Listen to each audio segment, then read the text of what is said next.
Magandang hapon sa inyo. Alam nyo na, Tito ng White Mesa. So, eto recently, ewan ko, gusto ko yung mga recent na mga lumalabas na mga OPM music, no? Especially yung mga artist na yung mga OG artist na naglalabas ng kanta ngayon. Kumbaga, sobrang solid na mga releases sa this month, no? So, hindi ko na patatagalin. Title nito is Palaisipan ni Looney featuring Arthur Nero. Nung nakita ko to, gustong-gusto ko nang gawa ng reaction video agad kaso medyo busy rin tayo sa mga ibang bagay. Speaking of, isa sa mga pinagkakabisihan ko ngayon, magre-release nga pala ako ng kanta sa August 28. Sa Thursday na yun, kung mapapanood itong video, August 28, Thursday, i-release ko itong kanta na to. Check mo.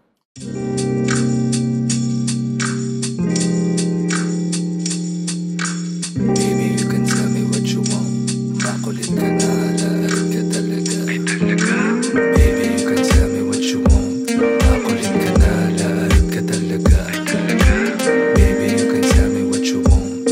Makulit ka na, lahat ka talaga. Ay talaga. Bakit ba ang hirap tumanggi sa'yo? Lahat ng gusto mo sunod agad sa'yo, yeah. Ang hirap humindi pagdating sa'yo. Di ko mapigilan ang damdamin ko, yeah. Bakit ba ang hirap tumanggi sa'yo? Lahat ng gusto. So kung nagustuhan yun, subscribe na lang kayo sa music channel ko. Maraming salamat na agad. Game na.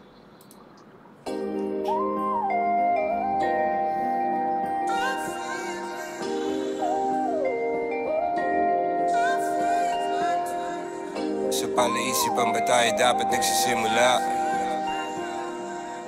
Baby, pakiusap. Kung magpapakilala sana, para bang idaan mo lahat sa Hey! Guys, umpisa pa lang nagugustuhan ko na yung vibe niya, no? Tangina. Sige, balik ko lang. Gusto ko yung intro, eh. Lakas na intro, eh lang.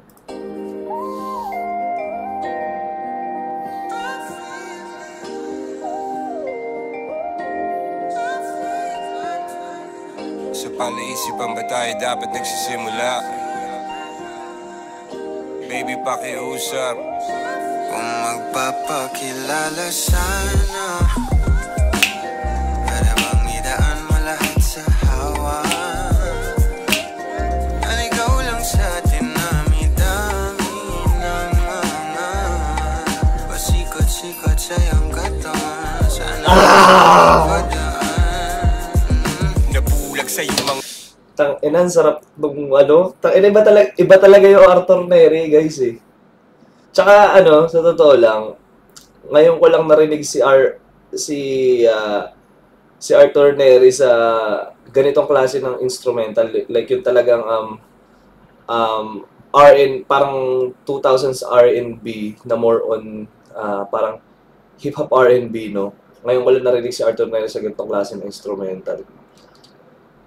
Tsaka itong ganitong klase ng instrumental, ito yung mga 2000 style ng R&B, like yung tunog ng piano, etc. Yung drum pattern.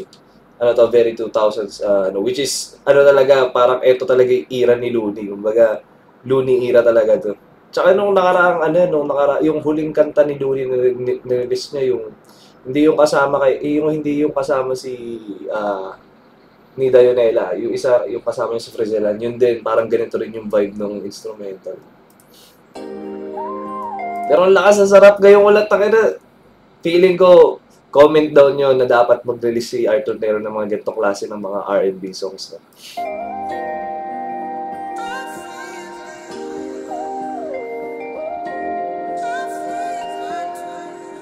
sa panaisipan ba tayo dapat nagsisimula? Baby, pakiusap. Kung magpapakilala sana, para bang idaan mo lahat sa hawa. At ikaw lang sa atin dami-dami ng mga pasikot-sikot sa iyong katawan. Sana lang ay magpadaan. Nabulag sa iyong mga kurbada, Nabudol sa mga usapang walang kontrata, harutan hanggang sa abutan ng pagkakataon. Walang sagot sa katanungan, tayo nga ba aruy? Kung ayaw masaktan, wag nang umasa. Nagbabaka sakali na lang na tsumamba. Mga dasal sa may kapal, sana gumana. Kaso madalas sila ni Satanas sa magkakudyaba. Matagal ko Tangina, Looney. Wala. Kahit anong kantang pagawa mo kay Looney, talagang wala na akong masasabi. Looney to, guys. Looney. Tsaka ewan ko kung mapapansin nyo itong part na to. Ang ganda nung ang ganda nung pagkaka... Solid yung pagkaka-mix. Maririnig nyo yung harmony ni Arthur Nero dito sa background. tayo nga ba aruy? Kung ayaw masaktan, wag nang umasa. Nagbabaka sakali na lang na tsumamba. Mga dasal sa may kapal, sana... Grabe yung panning nun. Kasi yun ang maganda pag naka-earphone ka, naririnig mo yung from right to left. Oy, sarap talaga. Sarap pakinggan. Wag nang umasa. Nagbabaka sakali na lang na tsumamba. Mga dasal sa may kapal, sana gumana. Kaso madalas sila ni Satanas sa magkakudyaba. Matagal ko na itong pinapanalangin na ika'y tuluyang mapaibig sa'kin. Ngunit ako'y parang dagan, di na kitang nanlawin. Pinaglaruan tapos pinakawalan rin. Pinigay tahimik, isip ay malalim. Hirap lang basahin, tila babaybayin. Sarili kong lingwahe ng pag-ibig ay pag-amin. Ikaw ginawa mong sining ang pagiging sinungaling. Kung magpapakilala sana, para bang idaan mo lahat sa hawa. Naligaw lang sa dinami-dami ng mga pasikot-sikot sa iyong katawan. Sana lang ay magpadaan. Ano ba talaga tayo? Sobrang catchy nung melody nung kanta, no. Tsaka, ewan ko, si Looney lang yung isa si Looney sa mga artist na, alam mo yung, di ba, siya, somehow, it's a love song siya, di ba? Pero, alam mo yung sound niya is the way siya mag-deliver ng lyrics. Alam niyo yung maangas, pero at the same time, romantic at nakakakilig pakinggan yung niya, yung delivery niya dun sa kumbaga, si Looney isa sa mga matatawag kong professor, maestro ng rap eh. Kumbaga talagang alam niya kung paano niya gagawin or aatakihin yung concept ng kanta. Hari ng tugma, guys. Ano ba talaga tayo?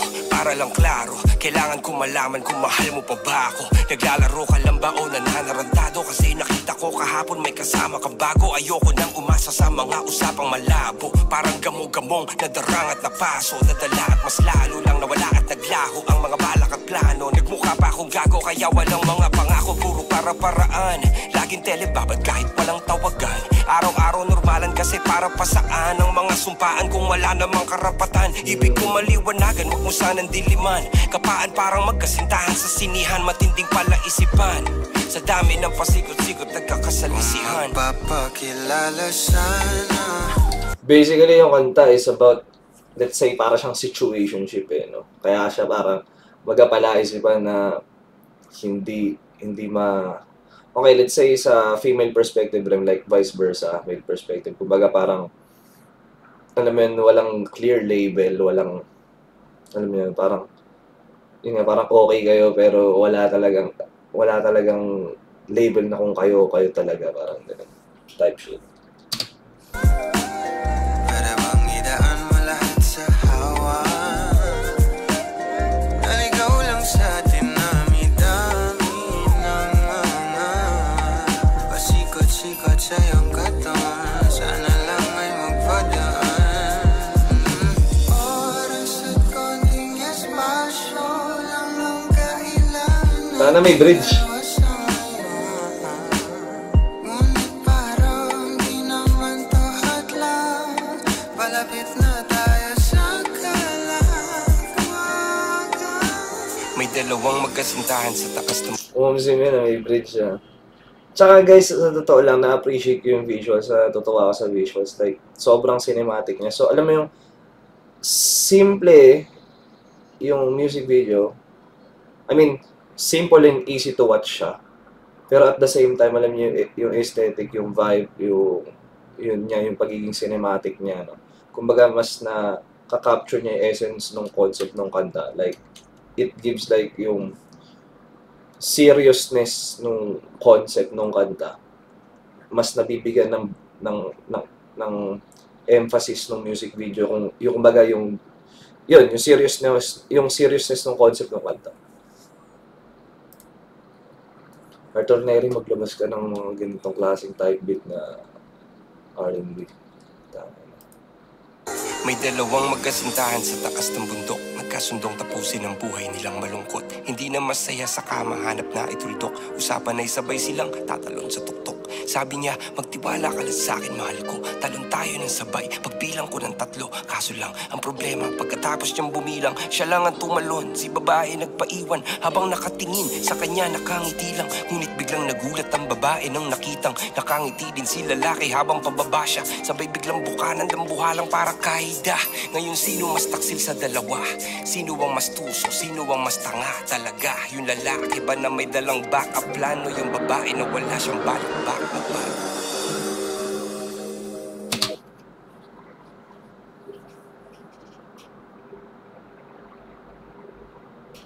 Tangina na ano ako na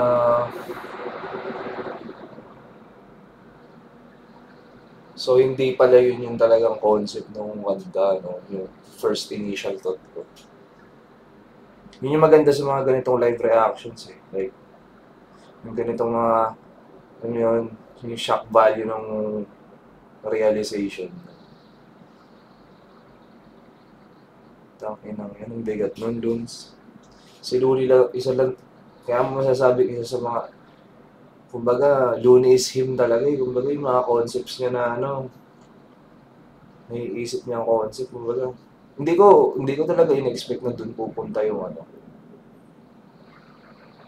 Dun mapupunta yung, like yung conclusion ng kanta. Tangina yung may backup plan. O yung isa na hindi ka kayang backupan. Anong bigat nun? Like yun, yung huling verse na yun. Alam niyo, gusto kong balikan kaso parang ayaw balikan kasi parang ano yun, tumagos eh. Parang akong, alam mo yun, parang ang sakit niya pakinggan.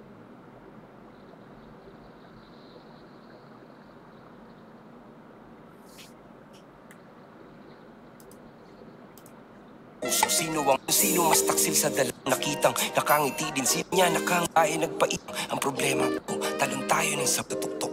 Sabi niya, magtiwala ka lang sabay silang tatalosin ang buhay nilang malungkot. May dalawang magkasintahan sa taas ng bundok. Nagkasundong tapusin ang buhay nilang malungkot. Hindi na masaya sa kama, hanap na ituldok. Usapan ay sabay silang tatalon sa tuktok. Sabi niya, magtiwala ka lang sa akin, mahal ko. Talon tayo ng sabay, pagbilang ko ng 3. Kaso lang, ang problema, pagkatapos niyang bumilang, siya lang ang tumalon. Si babae nagpaiwan, habang nakatingin sa kanya nakangiti lang. Ngunit biglang nagulat ang babae nang nakitang nakangiti din si lalaki habang pababa siya. Sabay biglang bukanan ng buhalang para kaida. Ngayon sino mas taksil sa dalawa? Sino ang mas tuso? Sino ang mas tanga talaga? Yung lalaki ba na may dalang backup plano? Yung babae na wala siyang backupan.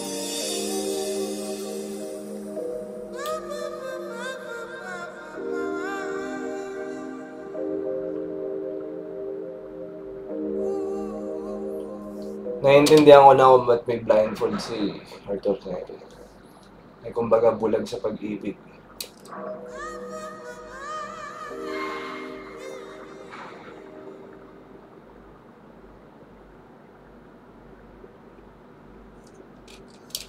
Shoutout sa, as usual, no? Shoutout sa tangina na ano ako na,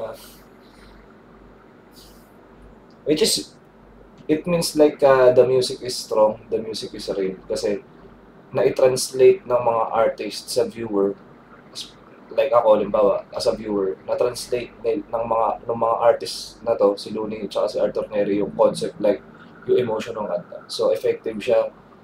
Which, kumbaga, yun naman ang music eh. Like, it's meant to be felt by people na napapakinggan yung kanta, no? So yun, like, mapunta naman tayo sa sa, like yun nga, sa end part ng kanta. No? Okay, let's say, sige, in general, sige, sabihin na natin, okay, may mga pinagdadaanan tayong ganyan about like relationships, heartbreaks. Pero hindi yun yung ano guys, hindi yun yung katapusan ng mundo.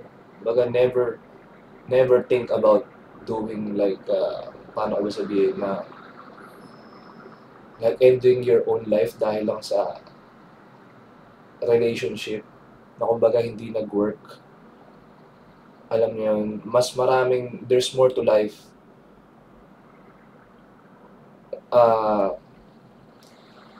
Hindi lang puro pag-ibig, no? Marami. Kumbaga, let's say, okay, sige.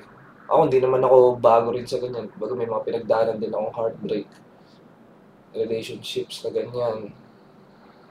At one point, sige, sabihin natin, alam mo yung sumagi sa isip. Pero hindi siya way out. Hindi siya tamang gawin. At alam niyo, tulad nga na sinabi yung Luni dun kumbaga, sa perspective ng lalaki, kumbaga, alam mo yun, ikaw willing kang gawin yun, pero paano yung kabilang party, hindi naman willing gawin yung level of sacrifice na kami. So, hindi siya worth it, guys. Unang-una kayo, magpapunta tayo sa practical. Maraming lalaki, maraming babae dyan na hahanap niyo yung satisfaction or yung love na gusto niyo para sa inyo. Which is kasi hindi naman, alam mo yun, hindi pare-parehas ang iba-iba ang tao, iba-iba ang natin ang understanding natin about sa mga relationships sa love Kumbaga, merong perfect match para sa inyo kung meron yan, may darating na perfect match na para sa inyo na maiintindihan kayo. Alam niyo yun. Kumbaga, hindi siya given Kumbaga, kailangan nyo maging malawak ang isip nyo sa ganyan. Hindi siya solusyon. Unang-unang dami-daming pwedeng i-look forward sa buhay. Hindi lang naman puro pag-ibig. Yung simpleng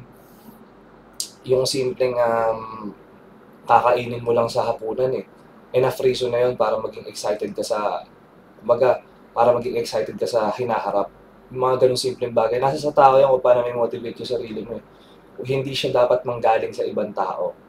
No? Hindi dapat tayo maging dependent sa ibang tao para sa happiness natin. Kasi by the end of the day, pagka nag-depend ka rin sa ibang tao, it's a way na ka rin somehow selfish ka rin.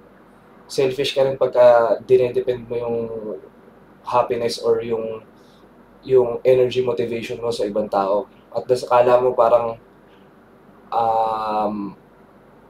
nagiging selfish ka rin in your part kasi parang binibigyan mo ng ganung burden yung partner mo. Paano kung hindi naman kayo same ng feeling, di ba? Mahirap naman yung ganun. Tsaka, yun nga, marami. Kumbaga, sayang naman ang buhay nyo kung ganun lang. Kasi ako sa totoo lang, personally, meron akong kaibigan, sumalangit naman na main cause din ng bakit siya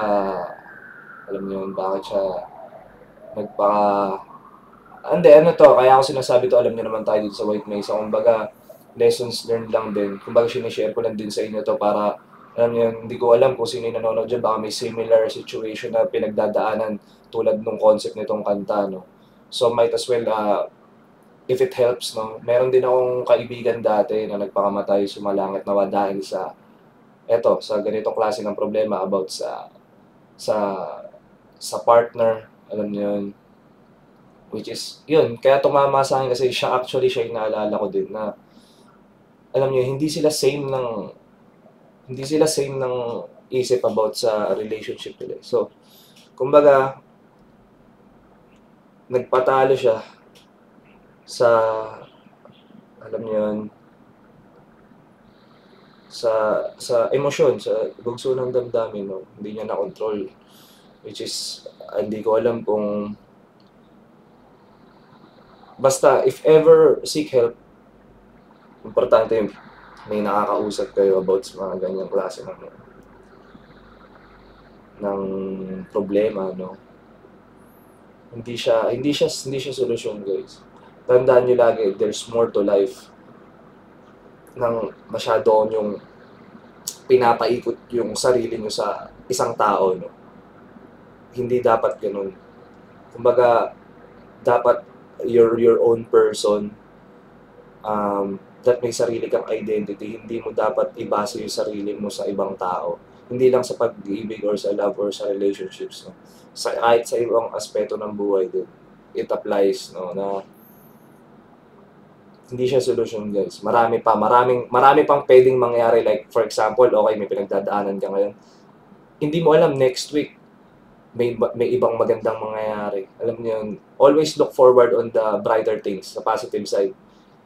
Lagi ko nga sinasabi, like, pag nag-dwell ka sa negative thoughts, sa negativity, hindi, ano yun eh, it's your own problem eh. Kasi nasa sa'yo yan eh. Nasa sa tao yan kung paano mo i-handle yun. Like, ako, hindi sa may mga pinagdadaanan din tayo sa buhay. Pero ano eh, kumbaga, lagi ako nagre-remain dun sa positive note na hindi ko pwedeng ikulong yung sarili ko sa negative side kasi ako may problema nun pagka masyado ako nagpakain sa negativity, no? Kasi by the end of the day, walang ibang tutulong sa atin kundi sarili natin. Bago nyo mahalin na iba, mahalin nyo muna sarili nyo. Tsaka magta-translate rin sa iba yun eh. Sa ibang tao nakakita yun na, alam nyo, pag alam ng tao na mahal mo yung sarili mo. Yun. Kumbaga alam mo yung, kasi unang-una, sarili mo ang kakampi mo dapat, hindi mo dapat kalaban ng sarili mo. The fact na nagpapatalo ka sa negative thoughts mo, ibig sabihin hindi kayo in tune ng sarili mo, hindi kayo at one ng sarili mo, yung inner self mo, hindi kayo at peace, hindi kayo on the same page. Mahirap yun, guys. Kailangan, una mong kakampi lagi sarili mo. Ewan ko siguro kaya dahil ko nasabi, medyo talaga ako, inabot talaga ako. Hindi ko in-expect na ganun yung ending ng kanta. Pero, punta tayo sa positive note, yun yung kinagandahan ng art, no, ng music. Tulad nga na sinabi ko, so, as always, no, great work. Sir Looney, Arthur Neri, great work as always. Kumbaga, binibigay nyo sa tao yung, alam nyo yun, yung essence ng kanta na nilabas nyo. Kumbaga, tumama eh. So, it means, as an art form, in general, nakuha nyo yung purpose nyo kung bakit nyo ginagawa yung craft at passion. So anyway guys, medyo nga pala, plug ko lang ulit bago natin tapusin itong video, no? August 28 yan, lalabas ko yung kanta ko. Check nyo na lang. Punta na lang kayo doon sa music channel ko. Lalagay ko yung link sa description box pati sa comment section para ma-check nyo siya. Guys, maraming salamat. Na naman to, isa na naman to sa add ko sa playlist ko, no? Palaisipan Looney featuring Arthur Neri. Maraming salamat sa pagsubaybay ulit sa White Mesa. Kita-kits ulit tayo sa next video.